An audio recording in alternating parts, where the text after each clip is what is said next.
नमस्कार, मैं हूं समीर कुमार पंडा। आज हम पढ़ेंगे क्लास 5 का chapter 1 the Toda and the टार। ये चैप्टर का 3 पार्ट आएगा। उसके बाद क्वेश्चन आंसर का एक वीडियो आएगा। काइंडली मेरे चैनल को सब्सक्राइब कीजिए ताकि आपको सारे वीडियो आसानी से मिल जाए। द टोड़ा एंड द टार। टोड़ा का मतलब होता है an ethnic group that lives in the Nilgiri mountain. Nilgiri mountain में रहने वाले एक संप्रदाय के लोग।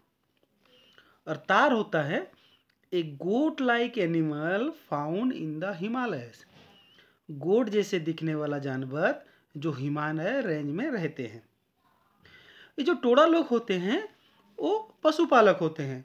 वो अपने एनिमल को, डोमेस्टिक एनिमल को बहुत प्यार करते हैं। चलिए अभी चैप्टर शुरू करते हैं। What was that? Kamoz asked sharply. His dog Kuch growled. They both listened intently. ये क्या था? केमोज ने पूछा। उसका कुत्ता कुछ ग्राउल किया। ग्राउल का मतलब होता है गरजना। They both listened intently मतलब उन दोनों ने ध्यान से सुने। The boy and his dog were on a ledge on a mountain side which jutted into space. लेज का मतलब होता है चट्टान सतह और जूटेड का मतलब होता है निकलना, लटकना। केमोज और उसका कुत्ता एक पहाड़ी चट्टान में थे जो बाहर की तरफ लटका हुआ था। एट देयर फीट ले ए काज़्म डीप एंड फ्राइटनिंग। उनके पैर के नीचे एक खाई था जो गहरा और डरावना था। काज़्म का मतलब होता है खाई और फ्राइटनिंग का मतलब होता है डरावना। As they stood listening, the call was repeated. जो आवाज आ रहा था वो बार बार आ रहा था। It was a cry of distress and it was become fainter. ये जो आवाज आ रहा था वो ऐसा किसी का है जो कुछ पेन में है या कष्ट में है। धीरे धीरे आवाज कम हो रहा था। But it was enough to tell Camus that the sound came from a narrow strip of jungle between two cliffs. लेकिन केमोज को पता चला कि ये साउंड जो जंगल के कोई चट्टान के कोई नेरो स्ट्रिप से आ रहा है।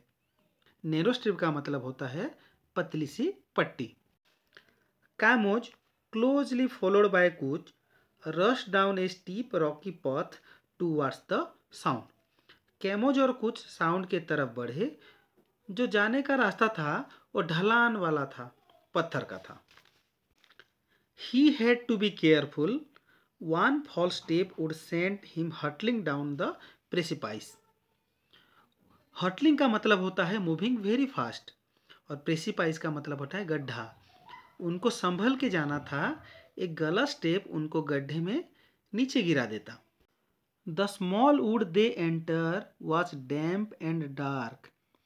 वो एक जंगल में एंटर किए जो नम था मतलब गीला था और अंधेरा था। डैम्प का मतलब होता है नम। Kamoz had to slow down and grope about in the gloom. Grope about in the gloom का मतलब है अंधेरे में इधर उधर भटकना। कैमोज को धीरे धीरे चलना पड़ा क्योंकि वहाँ बहुत अंधेरा था। When his eyes had adjusted into the dim light, he saw a young Nilgiri तार caught in a snare. जब थोड़ा सा लाइट आई उसने देखा कि एक तार का छोटा बच्चा स्नेयर में फंसा हुआ था। स्नेयर का मतलब होता है ट्रैप्ड यूज्ड बाय हंटर, जिसको हम फंदा कहते हैं। The animal gave a last feeble bleat, stopped struggling and lay still. Feeble का मतलब होता है वेरी वीक। वो आखिरी सांस गिन रहा था, स्ट्रगलिंग करना बंद कर दिया था और पड़ा हुआ था। Kamoz thought it was dead. The wire of the snare had cut deeply into its neck and the animal was bleeding. Kamoz सोचा कि वो तार मर चुका है। जो फंदा था वो उसका गले को काट दिया था और उसका बहुत खून निकल रहा था। कैमोज passed his hand lightly over the animal. There was no other visible injury, though he could feel its heart pounding rapidly. कैमोज ने अपना हाथ उसके ऊपर रखा और कोई इंजरी नहीं था। कैमोज महसूस किया उसका दिल और जोर जोर से धड़क रहा है। He sat beside the animal and loosened the snare gently. वो तार के पास बैठा और आराम से फंदा खोलने लगा। The kid gulped in air in great gasps. Camoch carried it to a small spring.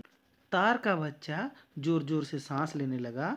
कैमोज उसको एक छोटे झरने के पास लाया। This is the end of part 1। Part 2 में आगे कंटिन्यू करेंगे। अगर आपको वीडियो अच्छा लगा तो सब्सक्राइब करना, हाँ, लाइक करना मत भूलें। Thank you.